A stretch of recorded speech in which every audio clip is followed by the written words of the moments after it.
This is the inner child work. Because my adult self wasn't afraid to feel shame. My little girl self was afraid to feel shame. So the only way I resolve that loop, that negative emotion, that traumatic experience, or that embarrassing moment, or that awkward experience, whatever it is, the only way that I resolve that is if I go straight into it and I let myself feel the emotions that I'm afraid of.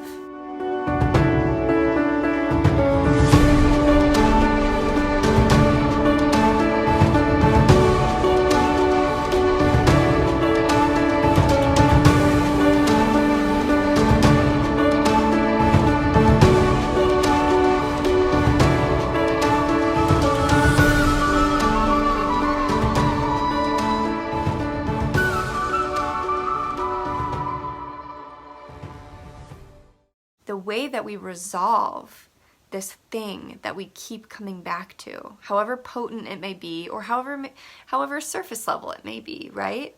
Like, honestly, sometimes it's just like a comment that somebody made to us on Facebook, and we keep coming back to it and back to it and back to it. It's because it's calling us back. It's calling us back so that we can resolve it. And we do not resolve it by pushing it away. We do not resolve it by resisting it. And it's kind of like, well, duh, Kylie, I get that. But so then how do we resolve it? And from what I've found through learning and watching and reading and practicing is that the only way that we have a chance of resolving these negative memories, these potent, charged, negative or traumatic experiences or embarrassing moments, is by completely allowing ourselves to feel the emotion that is attached to that experience. Feeling that feeling within our body, our physical body. So this is what embodiment is, right? It's letting ourselves be consumed by the emotion that we are afraid of. Again, taking it a little bit lighter and more surface level, although I know you could go really traumatic and deep with this. I'm going to use the Bachelor example for this purpose. When I would think about that moment on The Bachelor, I was paralyzed with this fear and awkwardness that I just kept shoving it down, and actually drove me further into drinking more alcohol, eating more junk food, just really numbing out in all types of ways. And it was because I didn't want to feel the root emotion that was there, which was embarrassment. And if I went deeper than that, deeper than embarrassment, because you can layer these back, right? Peel back the layers of the feelings. If I went deeper, I would probably find that I was not only afraid to feel embarrassment, I was afraid to feel judgment. I was afraid to feel abandonment. I was afraid to feel like I didn't belong. I was afraid to feel that I wasn't good enough and that I was broken and incomplete. I was afraid to feel shame. That's really the root. So you just watched me in real time naturally peel back all the layers of the feelings that I was resisting when I thought about a certain experience. When I kept thinking about, oh, that moment on The Bachelor when I thought my name was called for a rose, like, for you it might have been cringeworthy to watch, but for me I actually felt it because I was there, and it was attached to me because it was me. So then I peel back the layers and I find that, okay, really deep down, I keep returning back to that experience because it's charged. It's an emotionally charged experience that's still playing like a broken record inside of me. So in order for me to resolve that, I don't keep numbing and distracting it away. It's not going to go away, right? It's like a little kid that just wants attention. It's like, mommy, mommy, mommy, mommy, mommy. And we're like, hang on, hang on, hang on, hang on. No, you need to sit down, get down to their level, come down and sit on your knees and ask that little, let's say that little girl within you, hey, what's up? What do you need? What are you feeling? Right? This is the inner child work. Because my adult self wasn't afraid to feel shame. My little girl self was afraid to feel shame. So the only way I resolve that loop, that negative emotion, that traumatic experience or that embarrassing moment or that awkward experience, whatever it is, the only way that I resolve that is if I go straight into it and I let myself feel the emotions that I'm afraid of.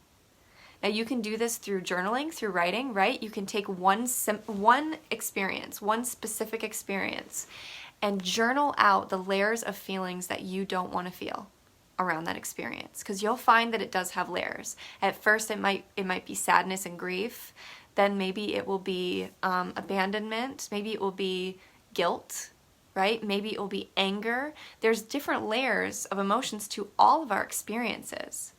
And journaling does really help, because then you can write it out or maybe even verbalize it to a friend or to yourself, and get it out so you can see it. So now you know where your work lies. Now you know what feelings you have to have the courage to hold space for within yourself. Because the way that we resolve our negative emotions, again, is not to distract or avoid, it's to go in and feel. So if you want to resolve something that keeps coming up and has a little ping or a big ping to it every time you think about it, you got to first acknowledge, what feelings am I avoiding? Right? What are all the layers of the feelings that I'm trying to avoid feeling? And now how do I carve out the space? Where do I have an hour or even 30 minutes to sit down with myself and let that feeling consume me? Even if it's just for a solid 15 minutes where I turn on some music and I move my body, right? Movement's really helpful for me with this. Using your breath, right? It's letting that emotion come up and through and actually consume your body so that it has space to move, break free, and then eventually dissolve. And we do this with love. We do this as if we're sitting in a room with a little girl who needs our attention and needs us to hold space for her. It's not about looking at that little girl and being like, get over it. Just move on, get over it. Or here, just have a lollipop. You'll feel better, right? Have an ice cream cone. You'll feel better. Take a nap. Go to sleep. You'll forget about it. No, she's not going to forget about it. She's going to wake up the next day and still have that feeling within, right? I'm talking about us. I'm talking about our inner child.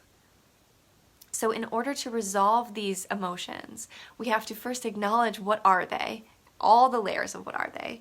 2, we have to carve out the time to be with and feel our emotions, because that's really what we're most afraid of. What we're most afraid of, the experience already happened. So how can we fear something? How can we resist something that already happened?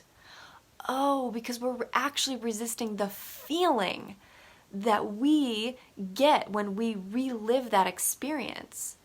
So in order to let it dissolve and move through, we have to actually sit and hold space for ourselves to feel that emotion, to let it move through us. We might have to do this 10 or 20 times to actually have this experience of letting, this thing move through and up and out. And by the way, verbalizing this to a friend is a great way to let this out. We have to bring whatever it is that's in the darkness and the shadow behind, right? Shame grows in the darkness. Grief grows in the darkness. Fear grows in the darkness. We have to shine the light of our consciousness, meaning we have to bring it out into the open. We've got to go live and talk about it. We've got to sit down with someone we love, ask them to hold space for us, or even better, hold space for yourself. This is what we struggle with the most, ladies, is to sit and hold space for ourselves and our emotions so that they can move up and through us, so that we can begin to dissolve instead of just continuously having this little girl within us, this wounded child within us. Even if this is something that happened as an adult, that little girl within us, that fear within us, that insecurity within us keeps coming in, and that wound keeps coming in and saying, hey, can you pay attention to me for a second? I need you. Hey, I need you. And we're just like, no, I'm busy. No, I'm on the phone. No, I have work to do. No, I have laundry to do. No, I have food to make. No, I have lunches to make. No, I have all these other things to do. And that wound, that little girl, that past memory, that embarrassing moment, that regret, that shame, that guilt will constantly come back up and ask for your attention and ask for your space, for your presence. That's all it really wants.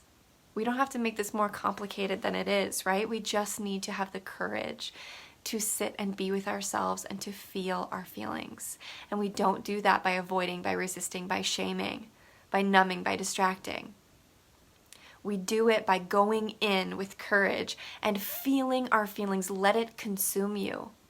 Embrace it. Soften to it. Warm up to it. Give it a hug. Give it love. Give it compassion.